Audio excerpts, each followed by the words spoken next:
If Generation 4 is the generation of the physical special split, and Generation 6 is the mega generation, what is Generation 9? Folks, today I'm here to tell you that Generation 9 is actually the revival of the weather generation, and it has been an utter failure. In Generation 9, every weather archetype has received a boost of sorts, the primary focus being sun.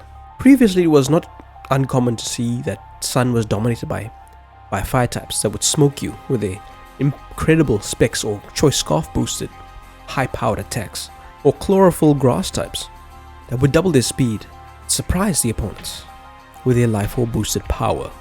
But these days sun has attracted a variety of flavors, with Torkoal Sun and all the photosynthesis Pokemon available in Generation 9, most of which are Dragon type, but there are many with additional types such as Great Tusk, which functions in Sun, Screamtail, Slitherwing as another example, and if it wasn't banned, Fluttermane, various different types that can function on Sun. How can Generation 9 not be the weather generation? In this generation, Rain had received the blessing of Archaludon with its signature Electro Shot. I'm not sure why this Pokemon was invented to be played on the Rain, but what a unique flavor for Rain to entertain. All the weathers in Generation 9 are a complete flop. Let me explain why this quickly is for each weather archetype. The Sunsetter's Torkoal is NU and Ninetales is even below that. That just tells you how pathetic the Sunsetters are. The main reason why Sun, despite it being revived in the second coming of the weather generation, is a total failure is because of one item specifically: Booster Energy. The Booster Energy only offering a one-time boost, yet it is still more than enough to make up for using a Pokemon that is more or less completely dead weight in the higher echelons of the tiering rung. With Booster Energy providing the same boost that all these unique Pokemon would have received in the Sun itself is no longer necessary.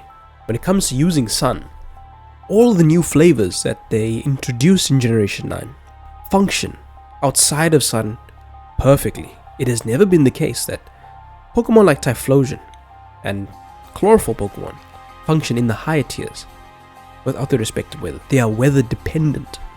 All of the new Pokemon that can abuse the Sun do not require the Sun for a good performance. And if your team is an archetype that requires certain conditions to go up, uncontested, it is shaky at best. The Rain has failed this generation because of one main villain. Ogerpon Wellspring being one of the best attackers and one of the best stall killers in the game, a very common Pokemon in the overused tier, invalidates Rain with its water absorbability, and since its main high powered attacks that are thrown off in the Rain are water attacks, that renders more than half of your Rain team invalid. Also, Archaludon is currently banned in Generation 9, rendering Rain's unique abuser, other than some obvious Swift Swim water type, null and void.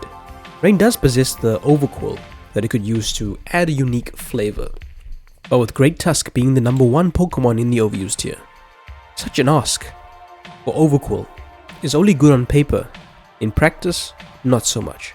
With the Ice types having their hail and snow warning change into actual snow, and on top of that giving Ice types a 50% defense boost when they are within the snow, the hype was on for the HP behemoth of Sea Titan. I've seen calculations where Weavile can live Bullet Punch from Scizor and underused, and the chilly reception telling some bad jokes, dirty jokes if I'm being honest, with the Slowking, enabling Weather Ball on high-powered special attackers like never before. And Aurora Veil, the stage was set for snow teams to find a resurgence in Generation 9. And yet, because Light Clay's banned, and Ninetales itself being the primary snow setter, not being such a great Pokemon outside of setting up the Aurora Veil, Snow finds itself as one of the worst weathers again, irregardless of the boosts. The problem with Snow is that the Pokemon that pair up well with it tend to be reliant on the Snow being active. Ninetales needs the Snow for the defense boost and to activate the Aurora Veil. Sea Titan needs it for the Slush Rush.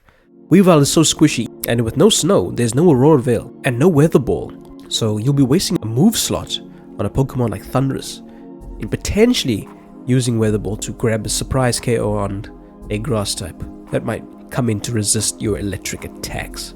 And Sand, the archetype that has received the least amount of buffs and changes in between generations, still finds itself as average as ever, despite the main Sandman Tyranitar receiving knockoff and the addition of new flavors like Houndstone, a ghost type that can take advantage of the doubled speed in Sand Rush, and good old classical Excadrill. Sand still fails and pales in comparison to the overall metagame. Despite the 50% special defense boost to rock types, and there are some great rock types that can take advantage of it, elemental kind of rock types like Ogerpon and the rock-head super hard hitting Arcanine, which even offers priority for the Sand teams if they are to be outspared. This itself is not a reliable tactic to employ in any tier. Again, a full Sand team tends to rely on the Sand being up to double their speed or to get a defense boost. Without the Sand, a team reliant on the Sand stream can find its power cut short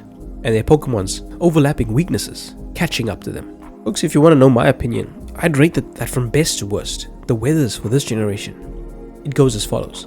Rain is as good as ever, even despite Archaludon. Then comes the Sand, because the boost that the Sand offers is so minuscule that usually the team only revolves around Tyranitar and Excadrill, and the rest of the guys are regular old Pokemon that are capable of dealing with the nuisance of Sand chipping them down slowly.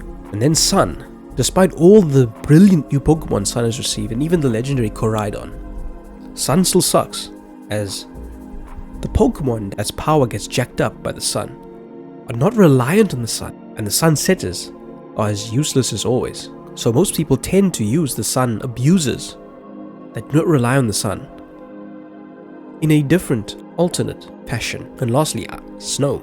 Snow sucks because Ice type will always be defensively trash. Yes, you do get the teams where the opponent is not prepared and they cannot break you in time, or have taunt or tools to dismantle the Snow. Ice type sucks, let it be known. For that reason, Snow will always be the worst weather. Folks, let me know what you think about weather in Generation 9. Do you firmly believe that Generation 9 is actually the weather generation? I know that terrestrialization has been introduced in Generation 9, but that is more so the generational mechanic, something unique that this generation will only have. When Generation 5 rolled around and Drizzle Politoed and Drought Ninetales were introduced, those features have not left the game as of yet. When the physical special split rolled around, those features have not left the game as of yet, and are still a staple of modern competitive Pokemon. That's why Gen 4 is the generation of the physical special split, and Gen 5 is the weather generation. But Gen 9 is the second coming of the weather generation. And I'm sorry to say that they have utterly failed in breathing new life into weather. Let me know what you think nonetheless, folks. What kind of generation is Generation 9 in your opinion? What is your favorite weather? How would you order the weathers in current Generation 9? I'd really love to know your thoughts and opinion. And why do you think it is that weather, despite its huge potential upsides, still fails, regardless of how much help it has received this generation? So if you did enjoy this video nonetheless, be sure to leave a like and subscribe. And until next time, folks, we shall be U-turning out. Thanks for watching.